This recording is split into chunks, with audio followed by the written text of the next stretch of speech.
Assalamualaikum warahmatullahi wabarakatuh. Sahabat takwa, puji syukur kita panjatkan kehadirat Allah atas karunia-Nya. Dan sholawat senantiasa selalu tercurah kepada Nabi junjungan kita, yaitu Nabi Muhammad Shallallahu Alaihi Wasallam. Semoga kita semua selalu diberkahi kesehatan, kebahagiaan, dan keberhasilan di setiap langkah dan usaha kita. Dan semoga kita tidak mati kecuali dalam kondisi beriman dan berislam. Syiar dan Tur. Kumpulan 5 kisah orang yang rajin mengamalkan sholawat Nabi.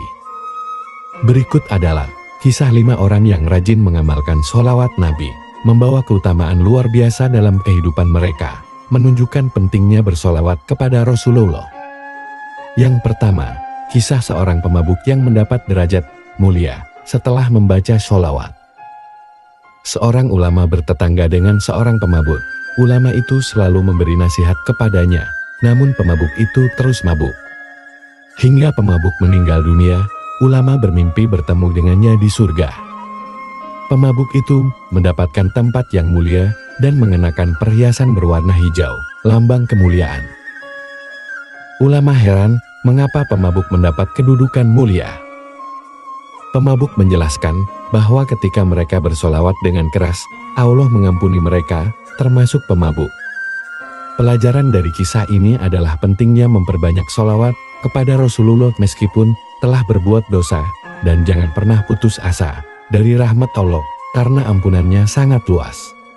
Yang kedua adalah kisah tentang seorang pria soleh yang berhenti mengucapkan sholawat kepada Nabi Muhammad. Kisah ini terdapat dalam kitab karya Imam Ghazali yang berjudul Pokashifatul Qulub. Pria tersebut awalnya selalu mengucapkan sholawat dalam kehidupan sehari-harinya.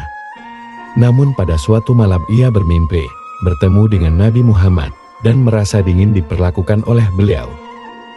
Nabi Muhammad mengatakan bahwa ia tidak mengenal pria tersebut karena pria tersebut tidak mengucapkan sholawat kepadanya. Sang pria terbangun dari mimpi tersebut dengan hati yang sangat sedih. Namun ia memutuskan untuk mengucapkan sholawat sebanyak 100 kali setiap hari. Setelah melakukan hal tersebut, pada suatu malam ia bermimpi bertemu kembali dengan Nabi Muhammad yang menyapa dengan hangat dan memberikan syafaatnya. Kisah ini menjadi motivasi untuk rajin mengucapkan sholawat kepada Nabi Muhammad. Yang ketiga, kisah tentang Imam Sufyan Ats-Tsauri yang melihat seseorang yang hanya duduk membaca sholawat saat sedang melakukan ibadah tawaf. Saat dicela karena tidak ikut tawaf, orang tersebut menjawab bahwa ia adalah orang yang banyak membaca sholawat kepada Nabi. Kemudian, saat ayahnya sakit parah dan meninggal dunia, Sufyan Ats-Tsauri bermimpi melihat Rasulullah yang mengubah wajah ayahnya menjadi putih kembali. Setelah menyesal karena melanggar batasan dirinya, namun banyak membaca sholawat kepada Rasulullah. Hal ini dikatakan oleh Rasulullah sendiri dalam mimpinya. Kisah ini menunjukkan keutamaan membaca sholawat Nabi dan pengaruhnya dalam mendapatkan pertolongan dan rahmat dari Allah.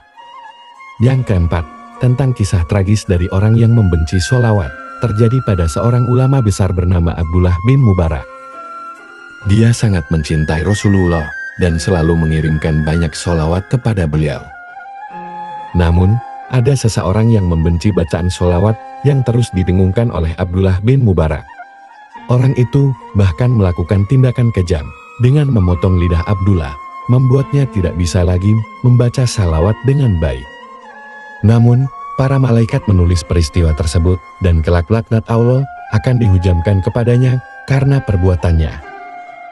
Kemudian, dalam mimpi, Rasulullah mendengar tentang kejadian yang dialami oleh Abdullah. Dengan izin Allah, Rasulullah membantu Abdullah sehingga lidahnya tersambung kembali. Orang yang telah memotong lidah Abdullah pun mendapatkan balasan dari Allah. Anaknya kemudian mohon maaf kepada Abdullah atas perbuatan ayahnya, dan Abdullah menerima permohonan tersebut. Dengan izin Allah, orang yang membenci sholawat itu pun sembuh. Dan sang anak pun membuktikan janjinya dengan terus membaca sholawat pada Rasulullah sepanjang hidupnya. Meskipun dulunya dia adalah anak dari orang yang sangat membenci sholawat Rasulullah. Kisah kelima, tentang seorang nelayan rajin, mengamalkan sholawat dengan benar, dan mampu berjalan di atas air sebagai keajaiban. Seorang nelayan yang sangat rajin membaca sholawat kepada Rasulullah, namun kurang tepat dalam pelafalannya. Saat sedang sibuk merajut jalannya yang robek di pinggir pantai, tiba-tiba datang rombongan ustadz yang menegurnya karena kesalahan dalam pelafalan sholawat. Nelayan tersebut pun bertanya kepada rombongan ustadz, apakah seharusnya dia membaca solo atau sali dalam sholawat itu? Tanpa menunggu jawaban, nelayan itu langsung mengejar rombongan ustadz yang sudah meninggalkan pantai dan berjalan di atas air karena mendapatkan keistimewaan dari Allah. Saat itu, ustadz meminta maaf kepada nelayan dan memberikan penghormatan yang tinggi padanya karena keutamaan yang dimilikinya. Kisah ini menjadi inspirasi bagi kita semua untuk semakin rajin bersholawat kepada Rasulullah agar mendapatkan keberkahan dan keutamaan yang luar biasa dalam kehidupan sehari-hari. Mari sempatkan menulis sholawat kepada Nabi di kolom komentar. Insya Allah menjadi tanda bukti kecintaan kita untuk mendapat syafaat kelak di akhirat. Wassalamualaikum warahmatullahi wabarakatuh.